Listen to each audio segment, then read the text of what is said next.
أشهد أن محمدًا رسول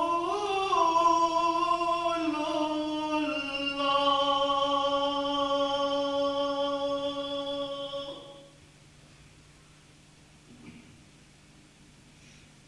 أشهد أن محمدًا رسول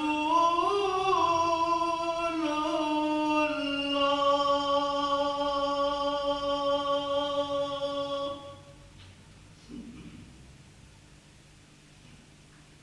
حي على الصلاة.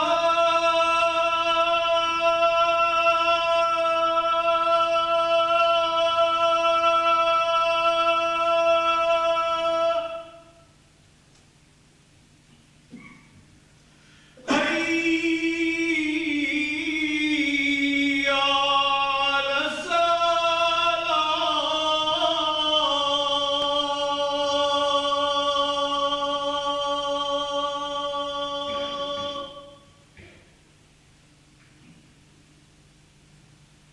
حي على الفلاح.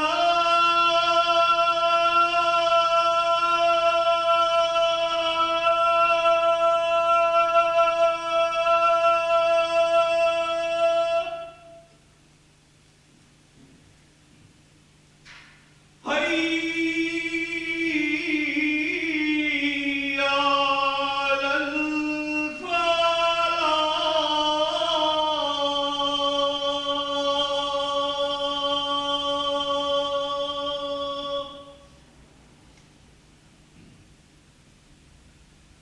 الله أكبر الله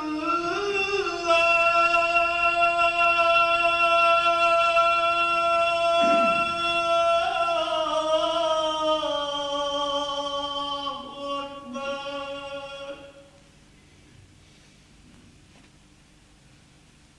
لا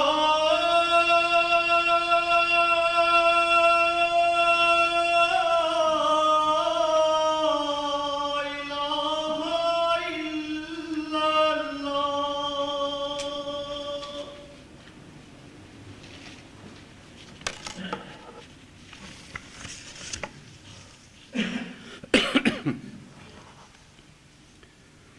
أشهد أن لا إله إلا الله وحده لا شريك له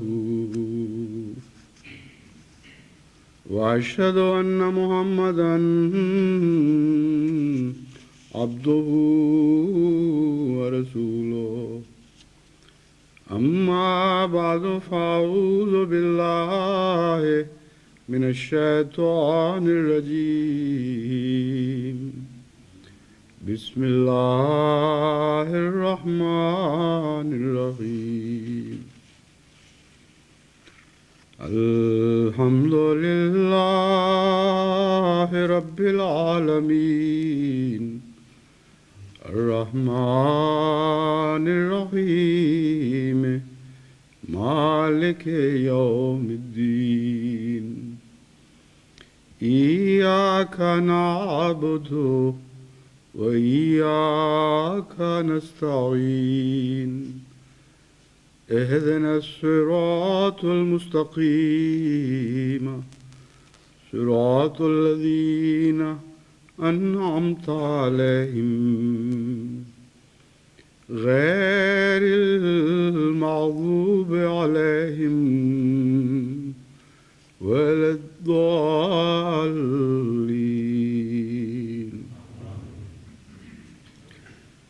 والذين يقولون ربنا هب لنا من أزواجنا وذرياتنا قرة أعين واجعلنا للمتقين إماما.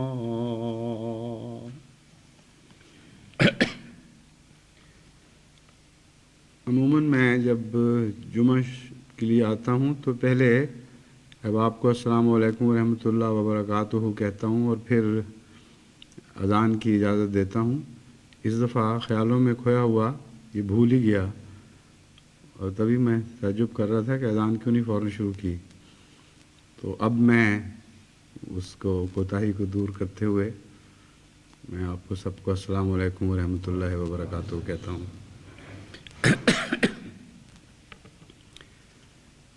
دنیا میں ہمیں جتنے کیمیاوی رد عمل دکھائی دیتے ہیں ان میں کچھ تو ایسے ہیں جو مستقل جاری و ساری ہیں اور ہم نہ ان کو روک سکتے ہیں نہ ان کو چلا سکتے ہیں. وہ قانون قدرت کی طرف سے ایک جاری نظام ہے. اور کچھ ایسے ہیں جو اپنے آغاز کے لیے کسی مدد اور سہارے کے محتاج ہوتے ہیں. جب تک انہیں چلنے کا حکم نہ دیا جائے اس وقت تک وہ رد عمل جاری نہیں ہوتے. اور ان کے لیے اللہ تعالیٰ نے ایسے مددگار مقرر فرمائے ہوئے ہیں جو ان اس رد عمل کو چلانے کے لیے ایک قسم کے ٹریگر جس کو انگریزی میں کہتے ہیں لبلبے کا کام دیتے ہیں. وہ ٹریگر چلے تو وہ چلیں گے ورنہ وہ خاموش پڑے رہیں گے. اور ٹریگر کی مثال کے ساتھ ہی سب سے پہلی مثال جو سامنے آتی ہے وہ بارود کی ہے. کتنے ہی کارتوس ہیں یا بم ہیں جن کے اندر بارود پڑے ہوئے ہیں اور وہ بالکل بے ضرر ہیں, کسی کو کچھ نہیں کہتے. لیکن ایک چھوٹا سا شعلہ جو ان کو چلنے کا حکم دیتا ہے یا ان کی مدد کرتا ہے چلنے میں, وہ جب ان پر چلے یا دھماکہ جو دھماکے سے چلنے والے بارود ہیں ان کے لیے ظاہر ہو تو اچانک ایک حیرت انگیز اور نہایت ہی برق رفتار سلسلہ کیمیاوی اثرات کا شروع ہو جاتا ہے. اس سے انسان نے بہت فائدہ اٹھایا ہے اور انسان نے جتنی مشینیں ایجاد کی ہیں ان میں بہت حد تک خدا تعالیٰ کے اس جاری کردہ نظام سے استفادہ کیا گیا ہے. اب موٹر ہے, اس میں ایک پٹرول ہے جو دراصل موٹر کی غذا ہے جو ساری طاقت دیتا ہے چلنے کے لیے. لیکن اگر وہ بجلی کا شعلہ نہ چلے جو سٹارٹر سے چلتا ہے جس کے لیے الگ انتظام کیا جاتا ہے, تو کروڑوں ٹن بھی پٹرول کسی کے پاس پڑا ہو, کتنے ہی اس کو استعمال کرنے کے لیے جہاز یا موٹریں وغیرہ موجود ہوں, اس کو کوئی بھی فائدہ نہیں. چلانے کے لیے ایک مددگار, ایک معاون کی ضرورت ہے جو اسے بہرحال رہے گی. ان امور پر جب آپ غور کرتے ہیں تو انسانی زندگی میں بھی ہمیں اس کی بکثرت مثالیں دکھائی دیتی ہیں. اور اگر قانون قدرت پر انسان غور کرے اور ان مثالوں کو انسانی زندگی کی مثالوں پہ چسپاں کرے تو اس سے بہت سے سبق ملتے ہیں. پچھلے کچھ عرصے سے میں جماعت کو تحریک کر رہا ہوں مختلف نیک کاموں کی, اور یہ بتا کر کہ وقت ویسے تو ہر انسان کے لیے وقت تھوڑا ہی ہے, لیکن ایک خاص سنگ میل کو مد نظر رکھتے ہوئے جو 100 سالہ جشن کا سنگ میل ہے, بحیثیت اجتماعی حیثیت سے جماعت کے پاس تھوڑا وقت رہ گیا ہے اور مختلف تحریکات کر رہا ہوں اصلاح نفس کی, اصلاح معاشرہ کی, تعلق باللہ کو بڑھانے کے لیے اور تبلیغ کے لیے مستعد ہونے کے لیے. جل تر ساری دنیا میں اسلام کا نور پھیلانے کے لیے جتنی بھی جد و جہد کی ضرورت ہے, جس نوع کی جد و جہد کی ضرورت ہے اس کی طرف توجہ دلا رہا ہوں. لیکن بعض دوستوں کے بڑے معذوری کے خط آتے ہیں, وہ کہتے ہیں تمنا تو بیدار ہو گئی ہے لیکن طاقت نہیں ہے. اور بعض اپنے متعلق یہ لکھتے ہیں, اور جو اپنے متعلق لکھتے ہیں ان کے اندر ایک درد پایا جاتا ہے, دعا کی تحریک ہوتی ہے. وہ کہتے ہیں ہمیں سمجھ نہیں آتی جب ہم خطبہ سنتے ہیں یا کوئی پیغام سنتے ہیں تو دل میں ایک بڑا زبردست ولولہ پیدا ہوتا ہے, لیکن اس کے بعد پھر عمل کی قوت نہیں جاتی اور ہم احساس محرومی کا شکار ہوتے چلے جا رہے ہیں. بعض لوگ ہیں جو اپنے متعلق نہیں لکھتے, دوسروں کے متعلق لکھتے ہیں کہ آپ تو خطبے دیتے رہتے ہیں, وہاں وہی حال ہے سب کا, اور فلاں میں یہ برائی پائی جاتی ہے اور فلاں میں یہ برائی پائی جاتی ہے۔ بعض عورتیں ہیں وہ ان میں ان کی شکایتوں میں درد بھی پایا جاتا ہے اور غیر کی شکایت بھی، یعنی خاوند کی، کہتی ہیں ہم نے تو یہاں تک بھی کیا کہ آپ کے خطبے ان کو سنائے بٹھا کے کہ یہ ہوتا ہے حسن سلوک معاشرے میں، عائلی زندگی یہ ہونی چاہیے، اللہ تعالیٰ اور اس کے رسول آپ سے یہ تقاضا کرتے ہیں، لیکن کوئی فرق نہیں پڑا، وہی زندگی، وہی چال چلن، وہی رہن سہن، وہی ناانصافی یا سختی ان کے بیان کے مطابق۔ تو ان سب امور پر غور کرتے ہوئے میں نے اس کا یہی ایک جواب پایا کہ انسانی زندگی میں جسے ہم پیٹرول کہتے ہیں، چلنے کی طاقت دینے والی چیز، وہ قوت جسے چلایا جائے تو پھر وہ بڑے عظیم الشان کارنامے دکھاتی ہے۔ وہ قوت کیا ہے انسان میں، اور تقریر اس قوت پہ کیا اثر کرتی ہے؟ تقریر اور نصیحت اور یاد دہانیاں یہ سارے تو اس شعلے کی طرح ہیں جو بارود پر چلے تو اس میں ایک رد عمل جاری کر دیتا ہے، یا پیٹرول کو حکم دیتا ہے کہ تم چل پڑو، یا اسی قسم کی دوسری انسانی مشینوں میں انسان نے استفادہ کرتے ہوئے تعاون کا ایک نظام جاری کر دیا ہے۔ لیکن اگر پیٹرول نہ ہو تو وہ شعلہ بیکار جائے گا۔ خالی سٹارٹر چلا کے آپ گھنٹوں بیٹھے رہیں موٹر میں، گھنٹوں تو سٹارٹر آپ کا ساتھ بھی نہیں دے گا، چند منٹ کے اندر اندر وہ بھی جواب دے دے گا، اور کسی قسم کی کوئی حرکت اس موٹر میں پیدا نہیں ہوگی۔ تو اس کا جواب پھر مجھے قرآن کریم میں یہ ملا، فتزودوا فإن خیر الزاد التقوی واتقون یا اولی الالباب۔ قرآن کریم نے بھی انسانی نظام میں ایک پیٹرول کا، ایک قوت کے ذخیرے کا ذکر فرمایا ہے، اور فرمایا ہے کہ باوجود اس کے کہ آسمان سے نور نازل ہو چکا، ہر قسم کی ہدایت مل گئی، اور دلوں کو گرمانے والا وجود جیسا پہلے کبھی نہیں آیا تھا ویسا وجود ظاہر ہو گیا، لیکن جب تک تمہارے اندر وہ غذا موجود نہیں ہوگی جس سے قوت پا کے تم آگے چلو گے، اس وقت تک یہ ساری نصیحتیں، یہ سارے کارخانے بیکار جائیں گے۔ تو فرمایا فتزودوا، تم زیادہ راہ تو لو، سفر پہ روانہ ہونا چاہتے ہو، دل میں خواہشیں پیدا ہو گئی ہیں، یہ چاہتا ہے ہم بھی حرکت کریں اور ایک فعال وجود بن جائیں، لیکن زیادہ راہ کوئی نہیں۔ تو وہ زیادہ راہ ہے کیا؟ جس کی قوت سے روحانی سلسلے چلتے ہیں، وہ تقوی ہے۔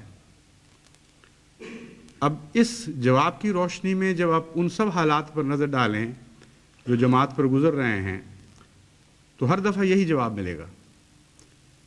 جب متقی کے کان پر آواز پڑتی ہے تو صرف اس کا وجود متحرک، یعنی مرتعش نہیں ہوتا، بلکہ متحرک ہو جاتا ہے۔ صرف لرزہ ہی نہیں طاری ہوتا اس کے وجود پر، بلکہ مستقلاً وہ آگے بڑھنا شروع ہو جاتا ہے، اور جس نوع سے کا بھی کام آپ اس سے لینا چاہیں، جس سمت میں بھی اسے حرکت دیں، وہ ایک نتیجہ خیز وجود بن جاتا ہے۔ اور جب تقوی کی کمی ہو تو ارتعاش پھر بھی آ جاتا ہے۔ بسا اوقات لاکھوں آدمی ایک جلسے پر کسی کا واعظ سن رہے ہوں، ان کا وجود بعض نصائح سے متاثر ہو کر کانپ اٹھتا ہے، واقعتاً ارتعاش پیدا ہو جاتا ہے بدن پہ، لرزہ طاری ہو جاتا ہے، آنکھوں سے آنسو بھی جاری ہو جاتے ہیں۔ لیکن جب وہ جاتے ہیں تو گنتی کے چند ہوں گے جن کے اندر وہ قوت کار فرما ہو چکی ہو جو ان کے وجود کے اندر پہلے ہی تھی، لیکن مخفی تھی، خوابیدہ حالت میں تھی، اور پھر دوبارہ انہیں چنگاری کی ضرورت پیش نہیں آتی۔ وہ جو ارتعاش ہے وہ ایک مستقل حرکت کی شکل سے اختیار کر لیتا ہے، وہ آگے بڑھنے لگتے ہیں۔ تو اگر واقعتاً ان بیویوں کا بیان درست ہے جو اپنے خامدوں کا ذکر کرتی ہیں اور بڑے درد کے حالات لکھتی ہیں، تو اگر ان کے اندر وہ تقوی نہیں ہے تو پھر میں کیا کر سکتا ہوں؟ کوئی کسی کا کچھ نہیں کر سکتا۔ اس کے لیے دعا مانگیں اور اسی لیے قرآن کریم نے تقوی کے لیے جو ہمیں دعا سکھائی، اس میں عجیب بات ہے کہ آئلی زندگی کا خصوصیت کے ساتھ ذکر فرمایا ہے۔ چنانچہ فرمایا والذین یقولون ربنا ھب لنا من ازواجنا وذریاتنا قرۃ اعین واجعلنا للمتقین اماما۔ اے خدا ہمیں ہمارے جوڑوں سے دل کی ٹھنڈک، دل کا چین اور آنکھوں کی ٹھنڈک نصیب فرما۔ قرۃ اعین سے مراد دونوں چیزیں ہیں، آنکھ کی ٹھنڈک یعنی دل کا چین اور سکون، اور ہمیں متقیوں کے لیے امام بنا۔ یہ متقیوں کے لیے امام بنانے کی دعا بہت ہی حیرت انگیز سبق قوموں کے لیے اپنے اندر رکھتی ہے، اور اگرچہ اس نسبت سے یہاں پہلا اطلاق اس کا اولاد پر ہوتا ہے، لیکن حقیقت یہ ہے کہ دنیا کی جتنی قومیں ہیں ان پر آپ نظر دوڑا کے دیکھیں، لیڈرشپ اگر متقیوں کی نہیں ہے تو اس کی کوئی بھی حیثیت نہیں۔ لیڈرشپ میں تقوی سے قوت پیدا ہوتی ہے، اور ہر تقوی کا اپنا الگ الگ میدان ہے۔ انسانی زندگی میں جو مذہب کے علاوہ مضامین ہیں ان کے اندر بھی تقوی کا مضمون چلتا ہے۔ جو سیاست ہے اس میں اگر قوم اپنے مقصد کے سے مخلص نہ ہو، اپنے وطن کی محبت میں مخلص نہ ہو، تو وہ غیر متقی قوم ہے۔ اس کے لیڈر ہزار کوشش کریں، ان کے اندر کوئی مستقل تبدیلی، کوئی پاک تبدیلی پیدا نہیں کر سکتے۔ ایک شور ڈالتے رہیں گے، وہ منہ سے جھاگ بھی نکالتے رہیں گے، لیکن قوم جیسا کہ بے عمل تھی ویسی ہی بے عمل رہے گی، کیونکہ خالی سٹارٹر ہے ان کے پاس، اور وہ زیادہ راہ نہیں ہے جس کا قرآن کریم نے ذکر فرمایا فَتَزَوَّدُوا فَإِنَّ خَيْرَ الزَّادِ التَّقْوَىٰ۔ اسی طرح مذہب کی دنیا میں بھی یہی حال ہے، اور تقوی کے نتیجے میں ہی قومیں آگے بڑھا کرتی ہیں۔ جہاں تک جماعت احمدیہ کا تعلق ہے، جیسا کہ میں نے بیان کیا ہے، دو قسم کے لوگ پائے جاتے ہیں۔ ایک وہ جنہیں اپنے تقوی کی فکر رہتی ہے،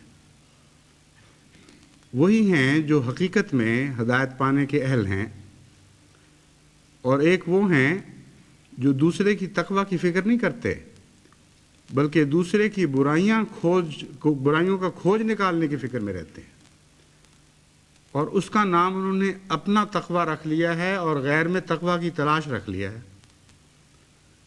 حالانکہ تقوی کی تلاش سے نہ ان کا تعلق ہوتا ہے، نہ ان کو اپنے تقوی کی کوئی فکر ہوتی ہے، اور ان کو ہر طرف برائی ہی برائی دکھائی دیتی ہے۔ لیکن اس قسم کے لوگوں میں آگے پھر دو گروہ ہیں۔ خدا تعالیٰ کے فضل کے ساتھ جماعت میں ایسے لوگوں کی تعداد بہت ہی کم ہے، اور دن بدن کم ہوتی چلی جا رہی ہے، جو محض تخریب کے لیے تنقید کرتے ہیں۔ اور یہ اللہ تعالیٰ کا فضل ہے جو میں نے پچھلے چند سالوں میں محسوس کیا کہ غیر معمولی طور پر جماعت میں اس بات کی طرف دھیان منتقل ہو رہا ہے کہ ہم اپنی فکر کریں، اور وہ جو زبانیں پہلے تنقید کے لیے بے دھڑک کھلا کر چلا کرتی تھیں، یا وہ قلم جو تنقید کے لیے بے ساختہ بے لگام ہو جایا کرتے تھے، ان میں بڑا فرق پڑتا چلا جا رہا ہے۔ ان زبانوں میں، ان قلم کی تحریروں میں ادب آنا شروع ہو گیا ہے، اپنے ذات کی فکر پیدا ہونی شروع ہو گئی ہے۔ لیکن ایک اور ایسا طبقہ ہے جس کے اندر مخفی نقص ہیں، اور جس کا مطلب یہ ہے کہ تقوی گہرا نہیں ہے اور کھوکھلا ہے، اور وہ مخفی نقص اس طرح ظاہر ہوتے ہیں کہ ایک معاشرے میں وہ رہتے چلے جا رہے ہیں، انہیں کوئی برائی دکھائی نہیں دیتی۔ جب کسی شخص سے ان پر حملہ ہو، کوئی ان کے روپے کھا جائے، کوئی ان کے ساتھ بدسلوکی کرے، تو اچانک سارا معاشرہ ان کو گندہ دکھائی دینے لگ جاتا ہے۔ عجیب حالت ہے ان کی، جہاں رہے، جہاں تعریفیں کی، جہاں جماعت کے گن گائے، وہاں ایک شخص نے ان سے بدسلوکی کر دی تو وہ یہ کہنے لگ جاتے ہیں کہ صرف کھوکھلی ہے جماعت، اس کے اندر کچھ بھی نہیں ہے، غیر متقیوں کا ایک ٹولہ ہے، ہم نے تو آزما کے دیکھا، فلاں شخص نے ہمارے پیسے کھا لیے۔ اور یہ بھی ضروری نہیں ہوتا کہ اس نے واقعتاً کھائے بھی ہوں. جب تحقیق کی جاتی ہے تو بعض دفعہ بالکل برعکس شکل نظر آتی ہے. مجھے ایک شخص کے خط آنے شروع ہوئے کہ فلاں شخص جماعت کا کیا حال ہے، آپ کہتے ہیں جماعت متقی یہ وہ اور غیروں سے افضل اور آگے بڑھ گئی، اور فلاں شخص سے میرا معاہدہ ہوا، اس نے میرے روپے دبا دیے، ابھی بھی اس کی عزت ہے جماعت میں، اور ابھی بھی وہ اس نے اپنی طرف سے کہا کہ چودھری بنا پھرتا ہے، اور کوئی نظام نہیں ہے اور کوئی پکڑ نہیں ہے، غریبوں کے لیے پکڑ رہ گئی ہے، امیروں کے لیے کوئی پکڑ نہیں. اس مضمون کے خط لکھنے شروع کیے. میں نے ایک کمیشن مقرر کیا، اور بالکل غیر جانبدار کمیشن، جس کو سختی سے تاکید کی کہ تم نے قطعاً کوئی پرواہ نہیں کرنی کو کس مقام کا آدمی ہے، لازماً خالص تحقیق کر کے مجھے بتانی ہے. یہ میں دیکھوں گا کہ کس طرح کوئی بظاہر بڑا ہو کر کسی غریب پر ظلم کرتا ہے. ان کی تحقیق جس کے ساتھ قطعی ثبوت تھے، اس نے ثابت کیا کہ وہ شخص جو شکایت کنندہ ہے اس نے اتنی رقم اس کی دینی ہے. اور جب اس پر ایکشن لیا گیا تو اب اس کا رنگ اور بدلا ہوا ہے کہ رحم بھی تو کوئی دنیا میں ہوتا ہے، کسی غریب پہ ہمدردی کرنی چاہیے. اپنی ذات پر آ کر بالکل رنگ ہی بدلتے جاتے ہیں، تقویٰ کی تعریفیں بدلتی چلی جاتی ہیں. یہ ایسے شخص وہ ہیں جن کا عام حالات میں پتہ نہیں چلتا، عام حالات میں ٹھیک رہتے ہیں. ربوہ کے متعلق بعض خط ایسے آیا کرتے تھے بے انتہا تعریف کے، جماعت کی، سوسائٹی کی تعریف کے، بہت اچھی جماعت ماشاءاللہ، پردے میں یہ کر دیا اور فلاں میں یہ کر دیا. کسی معاملے میں نظام جماعت نے پکڑ کی تو ایسے خط آنے لگے کہ تقویٰ کا نشان تک نہیں ملتا اس شہر میں. ہر شخص بددیانت، ہر شخص دھوکے باز، جتنا بڑا آدمی اتنا بڑا منافق. اچانک ایک رات میں یہ کیسے انقلاب برپا ہو گیا؟ تو معلوم ہوتا ہے کہ تقویٰ کا مضمون بہت ہی باریک نگاہ سے دیکھنے کا تقاضا کرتا ہے. بعضوں کے تقویٰ پر خدا کی ستاری کے پردے پڑے ہوئے ہیں، اور اللہ ان پردوں کو سلامت رکھے تو ٹھیک ہے، ورنہ وہ پردہ پھٹیں تو کچھ اور مضمون اندر دکھائی دیتا ہے. اور اس کے برعکس خدا کے فضل سے جماعت کی ایک بڑی بھاری تعداد ہے جو آزمائشوں میں آ کر بھی تقویٰ میں آگے بڑھتی ہے. اور میں جانتا ہوں کہ یہ جماعت بالعموم خدا کی نظر میں ایک متقی جماعت ہے. مجھے اس جماعت سے جتنا رابطہ پڑا ہے، میں خدا کی قسم کھا کے گواہی دیتا ہوں کہ اگر یہ جماعت متقی نہیں تو دنیا میں پھر کوئی متقی نہیں ہے. وَجْعَلْنَا لِلْمُتَّقِينَ امامہ نے ہمیں تقویٰ کی پہچان سکھا دی. فرمایا تمہاری امامت کی طاقت تمہاری جماعت میں ہے. اگر جماعت میں تقویٰ ہے تو تم طاقتور امام ہو، اگر جماعت میں تقویٰ نہیں ہے تو تم کمزور اور بیکار امام ہو. تمہاری کسی بات کا، کسی اسکیم کا کوئی اثر ظاہر نہیں ہوگا. بس وہ جماعت جو ہر نیکی کی طرف بلانے پر والہانہ عاشقانہ آگے بڑھتی ہے، حیرت انگیز قربانی کے مظاہرے کرتی ہے، جو کلمہ لا الہ الا اللہ کے تقدس کی تحریک ہو یا کوئی اور تحریک ہو یا مالی قربانی ہو. کون سی ایسی تحریک ہے جس میں جماعت نے آواز پر 100% لبیک نہ کہا ہو؟ ایسی حیرت انگیز جماعت ہے، اس کی کوئی نظیر دنیا میں نہیں ہے.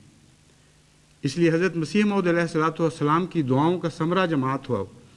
اس کے متعلق جب یہ لوگ یہ ظالمانہ اعتراض کرتے ہیں جماعت میں سے ہی، تو دل میرا پھٹنے لگتا ہے غم سے. ان کو اپنی فکر کرنی چاہیے. کسی کے برائی دور کرنے کے لیے درد مند ہونا بالکل اور بات ہے، لیکن جب اپنے اوپر معمولی سی چوٹ پڑے تو انسان یہ بات بالکل بھلا دے کہ کس پر زبان دراز کر رہا ہے، کن لوگوں کے متعلق باتیں کر رہا ہے. ایسے لوگ اولین میں بھی تھے اور آخرین میں بھی پیدا ہو رہے ہیں. حضرت صلی اللہ علیہ وآلہ وسلم کے زمانے میں بھی ایسے لوگ تھے کہ جو چھوٹی چھوٹی باتوں پر خود حضور اکرم صلی اللہ علیہ وآلہ وسلم پر بھی زبانیں تان دراز کرنے سے باز نہیں آئے.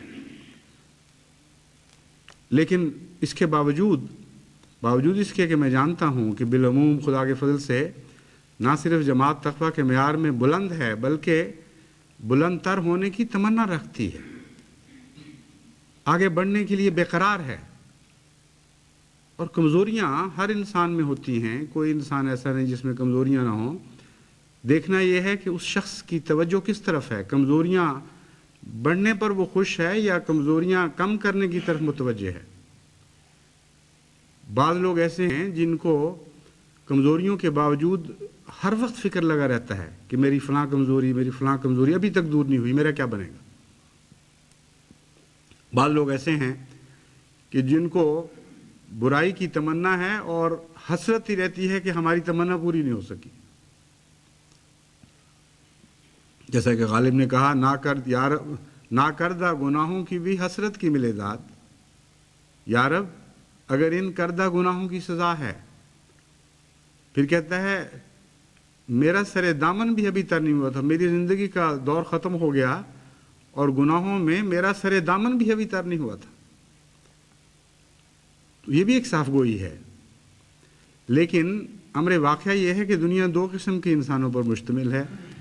بعض بدیوں کی تمنا رکھتے ہیں اور ان کی طرف آگے بڑھنے کی کوشش کرتے رہتے ہیں، اور ان کے لیے جو ان کی بدعمالیوں کے رستے میں جو روک ہے وہ ان کی بیچارگی ہوتی ہے۔ بس چلے تو ایسے لوگ ہیں جو دنیا کا ہر انسان کا سارا مال کھا جائیں، ایسے لوگ ہیں جو دوسروں کے سب حقوق غصب کر جائیں، اپنی ترقی کی خاطر کسی کو تنزل کے گڑھے میں دھکیلنا پڑے تو کوئی اس میں آر نہ سمجھیں، کوئی باک نہ سمجھیں۔ لیکن بے اختیاری ہے، ہر تمنا بدوں کی پوری ہو ہی نہیں سکتی۔ اگر اس طرح پوری ہونے لگے تو دنیا تو ان فن ختم ہو جائے۔ تو ان کے اندر بھی مخفی بد ہیں اور ظاہر بد ہیں۔ غیر متقیوں میں بھی بہت بڑی تعداد ہے جن کی بدی چھپی پڑی ہوئی ہے، اندر وہ دبی ہوئی ہے، وہ وقت آنے پر ایک دم جلوہ دکھاتی ہے اپنا، اور جب وقت ملتا ہے اس وقت تک وہ اسی وقت سر اٹھاتی ہے، اور جس حد تک توفیق اس کو ملتی ہے بدی کی، وہ ضرور اپنا شر ظاہر کر کے چھوڑتی ہے۔ اس کے مقابل پر کچھ متقی ہیں جن کی تمنائیں نیکی کے لیے ہیں، ان میں بھی کمزوریاں ہیں، لیکن وہ کمزوریوں سے ہمیشہ ایک دکھ میں مبتلا رہتے ہیں اور ایک قسم کے عذاب میں مبتلا رہتے ہیں، اور کوئی بعید نہیں کہ ان کا اسی دنیا میں جو عذاب ہے وہی ان کے لیے بخشش کا موجب بن جائے، وہی ان کے لیے اللہ کی رحمت حاصل کرنے کا موجب بن جائے۔ اور جب میں کہتا ہوں کوئی بعید نہیں تو اپنی طرف سے نہیں، بلکہ حضرت اقدس محمد مصطفیٰ صلی اللہ علیہ وآلہ وسلم کے ارشاد کے مطابق کہہ رہا ہوں۔ آپ نے ایک شخص کا ذکر فرمایا کہ وہ بے انتہا گناہ گار تھا، اتنا گناہ گار تھا کہ اس سے زیادہ گناہ کا کوئی تصور نہیں۔ مرتے وقت اس نے اپنے بیٹوں کو نصیحت کی کہ تم میری لاش کو جلانا، اور ایسا جلانا کہ خاک کر دینا، اس کو راکھ بنا دینا، اور پھر اس راکھ کو چاروں طرف ہواؤں میں اڑا دینا، کچھ پانی میں کچھ ہواؤں میں، تاکہ ہر طرف یہ بکھر جائے، اس کا کوئی نشان باقی نہ رہے یہاں۔ اور یہ نصیحت کر کے کچھ عرصے کے بعد وہ مر گیا۔ اس کی اولاد نے اس نصیحت پر عمل کیا اور اس کے ساتھ یہی کیا۔ قیامت کے دن حضرت صلی اللہ علیہ وآلہ وسلم فرماتے ہیں کہ اللہ تعالیٰ نے اسے بلایا اور پوچھا کہ تو نے یہ کیوں کیا تھا، سارا واقعہ بیان کر کے کہ ہمارے علم میں ہے کہ تو نے ایسا کیا، کیوں ایسا کیا؟ اس نے جواب دیا کہ اے خدا، میں تیری پکڑ سے، تیرے عذاب سے سخت ڈرتا تھا، اور میں نے یہ ترکیب کی کہ تجھ سے بچنے کا سوائے اس کے کوئی ذریعہ نہیں کہ میرا ذرہ سب جگہ پھیل جائے، ساری خاک بکھر جائے یا پانی میں غرق ہو جائے۔ تفصیلی حدیث ہے، اس میں درمیان میں یہ بھی ذکر ہے کہ خدا نے حکم دیا کہ پانی سے بھی اس کے ذرات اکٹھے کیے جائیں اور خاک سے بھی ذرات اکٹھے کیے جائیں، اور اس پر خدا نے فرمایا کہ تو مجھ سے اتنا ڈرتا تھا تو میں تجھے بخشتا ہوں۔ اب یہ ایسی مثالیں ہیں جو خاص خدا کے رحمت کے بعض جلووں کو ظاہر کرنے کے لیے بتائی جاتی ہیں۔ عمومی قانون کے طور پر ایسی نہیں کہ ہر شخص کہے کہ چونکہ میں کچھ ڈرتا ہوں خدا سے اس لیے میں معاف کر دیا جاؤں گا۔ خدا کی نظر ہے دلوں پر، اس لیے بظاہر کچھ ایسے متقی بھی ہوں گے جن کے اندر کمزوریاں ہیں، لیکن ان کے دلوں میں اپنے اعمال کے نتیجے میں خود ایک جہنم پیدا ہو چکی ہے۔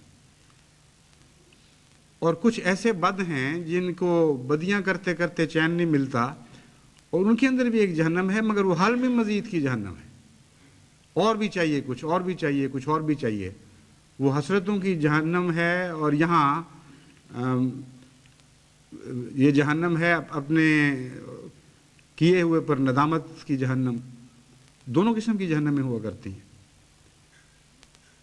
تو باہر کی آنکھ کو کیا پتا کہ اندر کیا ہو رہا ہے، لیکن جب عمومی طور پر نیک کاموں کی طرف بلانے والا بلاتا ہے تو اس وقت اجتماعی رد عمل سے پتہ چلتا ہے کہ ایک بڑا عظیم الشان ذخیرہ تقویٰ کا تھا اس جماعت میں، جس کے نتیجے میں اس نے حیرت انگیز طور پر نیکی کے کاموں میں لبیک کہا۔ اب یہ دوسرے علماء ہیں، آپ ان کو دیکھ لیں، ساری دنیا میں گھومتے پھرتے ہیں، منتیں کرتے ہیں قوم کی، غیرت دلاتے ہیں، ہمیں کہتے ہیں دیکھو مرتد ہو کر ایک مانگتا ہے تو ان کی جماعت 10 دیتی ہے، ہم 1,00,000 مانگتے ہیں تم 10 بھی نہیں دیتے، اور تم اتنے زیادہ ہو تمہیں کوئی غیرت نہیں آتی، لیکن پھر بھی دل ان کے لیے کھلتے نہیں ہیں۔ وہ یہ جانتے ہیں کہ یہ ہمارے امام بھی غیر متقی ہیں، اور امام جانتے ہیں کہ ہمارے پیروکار بھی غیر متقی ہیں۔ بس وجعلنا للمتقین اماما میں خدا نے ہمیں یہ عظیم الشان راز سکھایا کہ امامت کی تمنا نہ کرو، متقیوں کی امامت کی تمنا کرو، اور اگر تمہارے پیروکار متقی ہوں گے تو تمہارے اندر ایک عظمت پیدا ہوگی، تمہارے اندر ایک روب پیدا ہوگا، تمہارے اندر ایک دلیری پیدا ہوگی، تم جرأت کے ساتھ سب دنیا کو چیلنج کر سکو گے، آؤ اور ہمارے مقابلہ کر کے دیکھو اور تم یقیناً شکست کھا جاؤ گے۔ بس جب میں جرأت کے ساتھ اور بڑے حوصلے کے ساتھ ایسی باتیں کہتا ہوں تو اللہ کے توکل کرتے ہوئے آپ کے تقویٰ پر نظر رکھ کے ایسی باتیں کرتا ہوں، اور مجھے پتہ ہے کہ خدا اس معاملے میں مجھے کبھی شرمندہ نہیں کرے گا۔ اس لیے وہ لوگ جو ہمیشہ کاٹنے والی زبان استعمال کرتے ہیں یا نقص تلاش کرنے والی نظر استعمال کرتے ہیں، خود اپنے اوپر اگر وہ یہ کام کرنا شروع کر دیں تو یہ تقویٰ کی جنگ کا بڑا حصہ ہمارے لیے جیتا جائے۔ یہ بات بری نہیں ہے، آپ ظلم کریں بے شک، لیکن غیر پہ نہ کریں، اپنی جان پہ ظلم کریں۔ اس مضمون کو قرآن کریم نے کھولا حضرت اقدس محمد مصطفیٰ صلی اللہ علیہ وآلہ وسلم کی شان میں ظلوماً جہولا کا لفظ استعمال فرما کے، کہ قرآن کی امانت کے لیے ایک ہی انسان کامل تھا جس کو خدا نے اس بات کا حقدار سمجھا کہ اس پر قرآن نازل فرمایا جائے، اس لیے کہ ظلوماً جہولا تھا۔ بعض تفسیر کرنے والے لرزے میں مبتلا ہو جاتے ہیں سوچ کر کہ مضمون چل رہا ہے قرآن کریم کی عظیم امانت کا اور آگے ظلوماً جہولا بیان ہو گیا۔ حضرت اقدس مسیح موعود علیہ الصلوۃ والسلام نے فرمایا کہ یہاں ظلوماً سے مراد غیروں پر ظلم کرنے والا نہیں، بلکہ نیکی اور بھلائی کی خاطر اپنے نفس پر ظلم کرنے والا ہے۔ اور جہولا سے مراد یہ نہیں ہے کہ اسے کوئی پرواہ نہیں کہ دنیا تباہی میں مبتلا ہوتی ہے یا اس پر کیا گزرتی ہے، بلکہ نیکی کی خاطر اپنے نفس کو ہلاک کرنے کے معاملے میں بالکل مستغنی ہو چکا ہے، اسے کوئی پرواہ نہیں کہ اس کے ساتھ کیا ہوتا ہے۔ چنانچہ اس مضمون کی گواہی خدا نے خود قرآن کریم میں دی کہ لعلک کا باخع النفس کا اللہ یکونوا مؤمنین، اپنے آپ کو تو ہلاک کر لے گا اس لیے کہ دنیا حق کو قبول نہیں کر رہی۔ تو ظلم اچھی چیز ہے اگر اپنی برائیوں پر ظلم کیا جائے، اپنی کوتاہیوں پر ظلم کیا جائے، اور اپنے نفس پر ان معنوں میں ظلم کیا جائے کہ اس کو کوئی لغزش نہ بخشی جائے۔ اگر لغزش کرتا ہے تو اس کو ہر وقت آپ سینشر کریں، اس کو تنقید کریں، اس کے اوپر اسے کہیں کہ تم نے ظلم کیا ہے، اور اپنے لیے ایک بے چینی پیدا کر لیں۔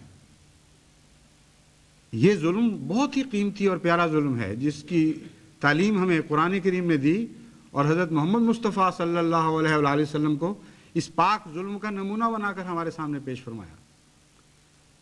تو جذبہ تو اچھا ہے تنقید کا، لیکن رخ بدلنے کی ضرورت ہے۔